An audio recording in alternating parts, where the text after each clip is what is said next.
ਦਿੱਲੀ ਦੇ ਵੱਖ-ਵੱਖ ਬਾਰਡਰਾਂ ਤੇ ਕਿਸਾਨਾਂ ਦਾ ਸੰਘਰਸ਼ ਜਾਰੀ ਹੈ ਤੇ ਉੱਥੇ ਹੀ ਦੱਸਦੀਏ ਕਿ ਇਹ ਅੰਦੋਲਨ ਹੈ ਜਿਹੜਾ 83ਵੇਂ ਦਿਨ ਦੇ ਵਿੱਚ ਪ੍ਰਵੇਸ਼ ਕਰ ਚੁੱਕਿਆ ਹੈ। ਦੱਸਦੇ ਕਿ ਕਿਸਾਨ ਅੰਦੋਲਨ ਨੂੰ ਹੋਰ ਤੇਜ਼ ਕਰਨ ਦੇ ਲਈ ਸੰਯੁਕਤ ਕਿਸਾਨ ਮੋਰਚੇ ਦੀ ਮੀਟਿੰਗ ਵਿੱਚ ਕਈ ਅਹਿਮ ਫੈਸਲੇ ਲਏ ਗਏ ਸਨ, ਜਿਸ ਅਨੁਸਾਰ 12 ਫਰਵਰੀ ਤੋਂ ਰਾਜਸਥਾਨ ਦੇ ਸਾਰੇ सड़क टोल प्लाजा टोल फ्री किए गए सन। 14 फरवरी को पुलवामा हमले में शहीद हुए जवानों की कुर्बानी को याद करदਿਆਂ देश भर के कैंडल मार्च भी कढ़िया गया। तो उत्थे ही 16 फरवरी को किसान आगू सर छोटू राम के जन्म दिहाड़े ते देश भर के एकजुटता दिखाई जाएगी। तो उत्थे नाल ही दस दिए कि 18 फरवरी को देश भर के दोपहर 12 बजे तो 4 बजे तक रेल रोको प्रोग्राम का आयोजन किया जाना है। सो दस दिए कि किसानी अंदोलन के दौरान अज सर छोटू राम के जन्म दिहाड़े मुख रखते हुए देश भर के किसानों के वलों एकजुटता दिखाई जानी है। उत्थे ही दस दिए कि इस तो पहला भी जोड़े संयुक्त किसान मोर्चे के वलों कई प्रोग्राम उलीके गए सन, जिस तरह 12 फरवरी को राजस्थान के सारे सड़क टोल प्लाजा टोल फ्री किए गए। उत्थे ही 14 फरवरी का जोड़ा प्रोग्राम से उसके पुलवामा हमले च शहीद हुए जवानों की कुर्बानी को याद करदਿਆਂ देश भर के कैंडल मार्च कढ़िया गया। तो उत्थे ही हुण अज 16 फरवरी को किसान आगू सर छोटू राम के जन्म दिहाड़े ते देश भर के एकजुटता दिखाई जाएगी। इस तरह के प्रोग्राम ने जोड़े उलीके जाणगे। सो नाल ही दसदा कि 18 फरवरी को भी देश भर के दोपहर 12 बजे तो शामी 4 बजे तक रेल रोको प्रोग्राम है वो किया जाना। किसानों वालों जो फैसले संयुक्त किसान मोर्चे की मीटिंग के विच ले गए सन उन्होंने लगातार अगे वधाया जा रहा। सो एक किसानी अंदोलन के विच लगातार कई पड़ावां दे विचों दी गुजरना पै रहा है। तो नाल ही दस दिए कि जिथे किसान वख-वख बार्डरां ते संघर्ष कर रहे हैं, उत्थे ही किसानों के वलों खेती कानूनां नूं रद्द करवाउण दे लई संघर्ष किया जा रहा है। नाल ही दस दिए कि केंद्रीय मंत्रियों के वख-वख तरह के बयान सामने आते रहते हैं, जिसनूं लैके लगातार किसानों के विच रोस देखने को मिलता है। किसान इसका विरोध करते नज़र आते हैं।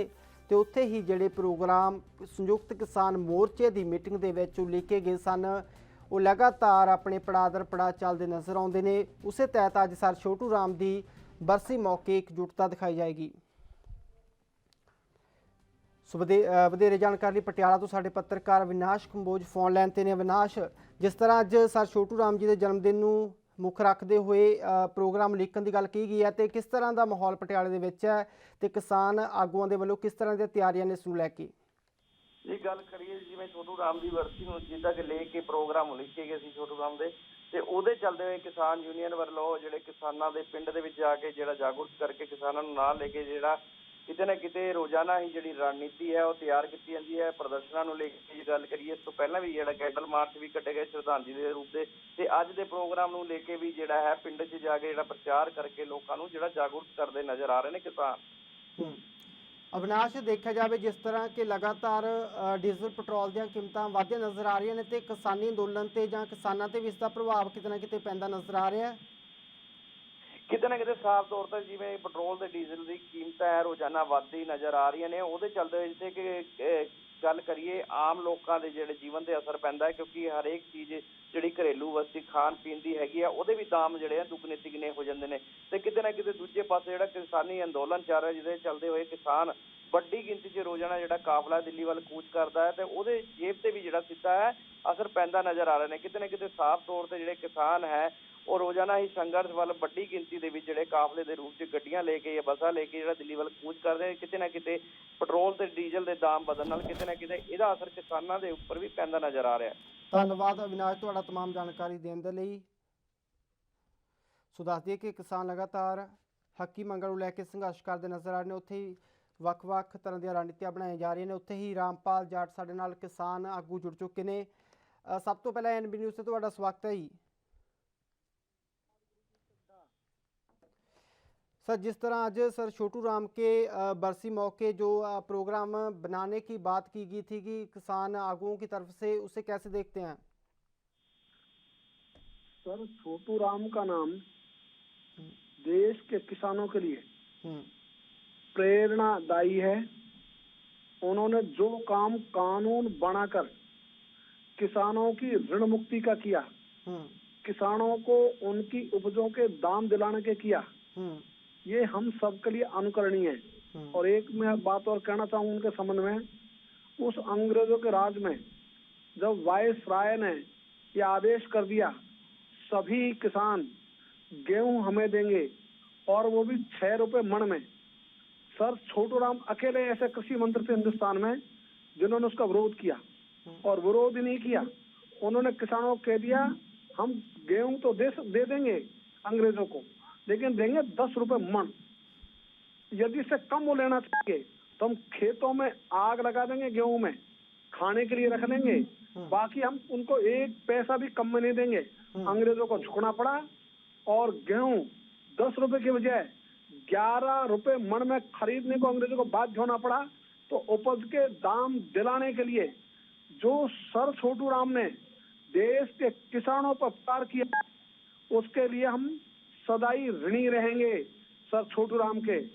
और उन्होंने ही किसानों को ऋण से मुक्त कराने के लिए जो कानून बनाए, तो चाहे मंडी कानून हो, चाहे ऋण मुक्ति कानून हो, ऐसे जितने कानून बनाए, तो कानूनों के द्वारा किसानों की खुशहाली इस रास्ते पे चले थे सर छोटू राम। इसलिए उनके संबंध में जितना विचार किया जाए, जितने कार्यक्रम बनाए जाए, किसानों के लिए उपयोगी रहेंगे, उपादेय रहेंगे। गुरुप्रीत चड्ढा, ये बहुत अच्छा आपने विषय लिया, इसके लिए आपको भी, आपके चैनल को भी देश के किसानों की ओर से, मेरी ओर से बहुत बहुत धन्यवाद। जी रामपाल जी, जैसे डीजल और पेट्रोल के दाम बढ़ रहे हैं और इसके आम लोगों पर तो इसका प्रभाव बढ़ेगा, और किसानों पर भी इसका कितना प्रभाव बढ़ेगा, ये जानना चाहते हैं आपसे। गुरुप्रीत चड्ढा, डीजल हम चाहे ट्रैक्टर चलाएं, चाहे कटर मशीन चलाएं, चाहे दूसरी कोई मशीन चलाएं, सब में डीजल ही काम आता है जी। और सिंचाई के लिए पंजाब में तो कम जरूरत है, लेकिन देश के अनेक भागों में इंजन चलते हैं वो डीजल से ही चलते हैं। तो सिंचाई का आधार भी डीजल ही है। तो परिवहन, सिंचाई, खेती, सबका आधार डीजल है। उस डीजल को महंगे करने से खेती का खर्चा बढ़ेगा, किसानों की जेब पर बोझ पड़ेगा और वो मीट आउट होगा नहीं, इसलिए किसान को ही भुगतना पड़ेगा। आज सरकार इन विषयों को विचार ही नहीं कर रही। सरकार तो एक ही दिशा में लगी है, निजीकरण और निजी कंपनियों, निजी व्यक्तियों, बड़े धन्ना सेठों को लाभ कैसे पहुंचाया जाए। इसलिए हम सोचते हैं सरकार को अपनी दिशा बदलनी चाहिए, दिशा बदलकर खेती का खर्चा कम से कम हो, किसानों का लाभ ज्यादा से ज्यादा हो, ये काम करे।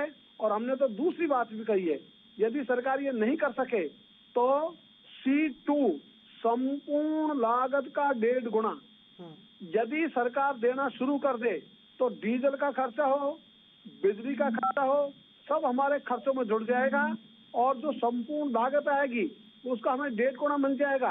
तो भी किसान सर्वाइव भी करेगा, किसान खुशहाली की ओर बढ़ेगा।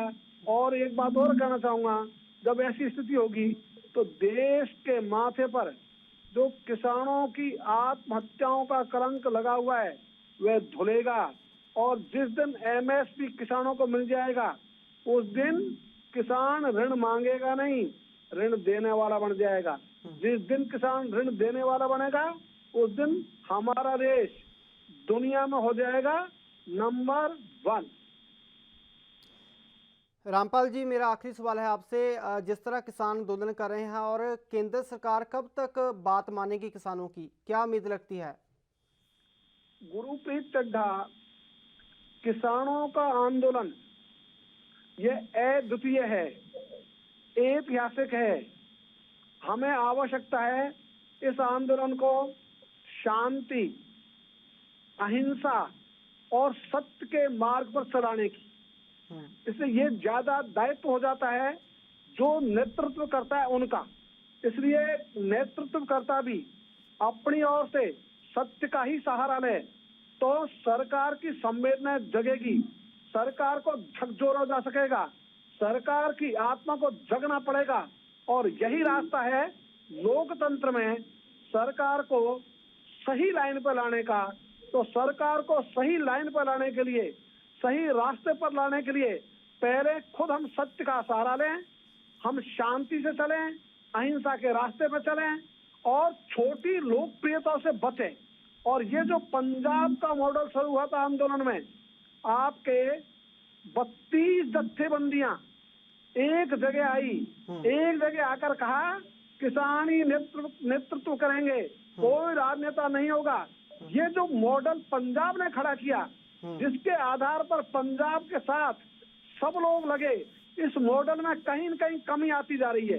इसलिए नेतृत्वकर्ताओं को समझने की आवश्यकता है, सावधान रहने की आवश्यकता है। किसानों के नाम पर राजनीति करने वाले लोग ये नहीं आने चाहिए। तो पंजाब मॉडल यही रहना चाहिए। जितना पंजाब मॉडल मजबूत होगा उतनी हमारी सफलता की संभावना बढ़ती जाएगी।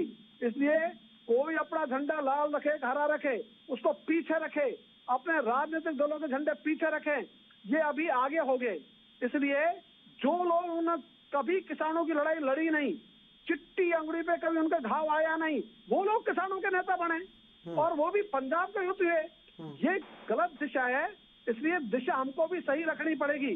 तो सरकार को तो झक मार के घुटने टेकने पड़ेंगे और सरकार को हम ऐसा कोई अवसर नहीं दें जिससे सरकार हमारे कारण से हमारे लिए जरा सी भी कोई बात बोल सके। इसलिए सरकार को एक चल रखने की भी जगह नहीं बतानी चाहिए। इस रास्ते में यदि हम चलेंगे तो जितना इस रास्ते पर हम व्रत के रूप में चलेंगे, तो इसको नारा नहीं माने, सत्य अहिंसा शांति को, इसको व्रत के रूप में धारण करें, इसको निष्ठा के साथ स्वीकार करें, इसको संकल्प के साथ स्वीकार करें। इसलिए जिस मात्रा में हमारे नेता सत्य पर चलेंगे, उसी मात्रा में सफलता की संभावनाएं शीघ्र से शीघ्र बनेगी, ये मैं कह सकता हूँ। जी, बहुत धन्यवाद रामपाल जी हमारे साथ जुड़ने के लिए और अपने विचार रखने के लिए। सो दस दिए कि दिल्ली के ਵੱਖ-ਵੱਖ ਬਾਰਡਰਾਂ ਤੇ ਕਿਸਾਨਾਂ ਦਾ ਸੰਘਰਸ਼ ਜਾਰੀ ਆ। ਉੱਥੇ ਹੀ ਕਿਸਾਨ ਆਗੂ ਲਗਾਤਾਰ ਕਹਿੰਦੇ ਨਜ਼ਰ ਆ ਰਹੇ ਨੇ ਕਿ ਸਾਫ਼ ਤੌਰ ਤੇ ਕਿ ਜਿਹੜਾ ਇਹ ਅੰਦੋਲਨ ਹੈ ਉਸ ਨੂੰ ਸ਼ਾਂਤੀਪੂਰਵਕ ਰੱਖਣਾ ਚਾਹੀਦਾ ਹੈ। ਅਪੀਲ ਉਹ ਲਗਾਤਾਰ ਕਿਸਾਨਾਂ ਵੱਲੋਂ ਕਰਦੇ ਨਜ਼ਰ ਆਏ। ਤੇ ਉੱਥੇ ਦੱਸ ਦਈਏ ਕਿ ਇਹ ਅੰਦੋਲਨ ਹੈ ਜਿਹੜਾ ਹੁਣ 83ਵੇਂ ਦਿਨ ਦੇ ਵਿੱਚ ਪ੍ਰਵੇਸ਼ ਕਰ ਚੁੱਕਿਆ ਹੈ। ਤੇ ਉੱਥੇ ਹੀ ਲਗਾਤਾਰ ਕਿਸਾਨ ਤੇ ਕਿਸਾਨ ਆਗੂ ਆਪਣੇ ਕਿਸਾਨ ਭਾਈਚਾਰੇ ਨੂੰ ਅਪੀਲ ਕਰਦੇ ਨਜ਼ਰ ਆ ਰਹੇ ਨੇ ਕਿ ਸ਼ਾਂਤੀਪੂਰਵਕ ਤਰੀਕੇ ਦੇ ਨਾਲ ਉਹ ਅੰਦੋਲਨ ਕਰਦੇ ਰਹਿਣਗੇ ਤੇ ਜਦੋਂ ਤੱਕ ਉਹਨਾਂ ਦੀਆਂ ਮੰਗਾਂ ਨਹੀਂ ਮੰਨੀਆਂ ਜਾਂਦੀਆਂ ਉਦੋਂ ਤੱਕ ਉਹ ਕੇਂਦਰ ਸਰਕਾਰ ਦੇ ਖਿਲਾਫ ਇਹ ਮੋਰਚਾ ਜਾਰੀ ਰੱਖਣਗੇ।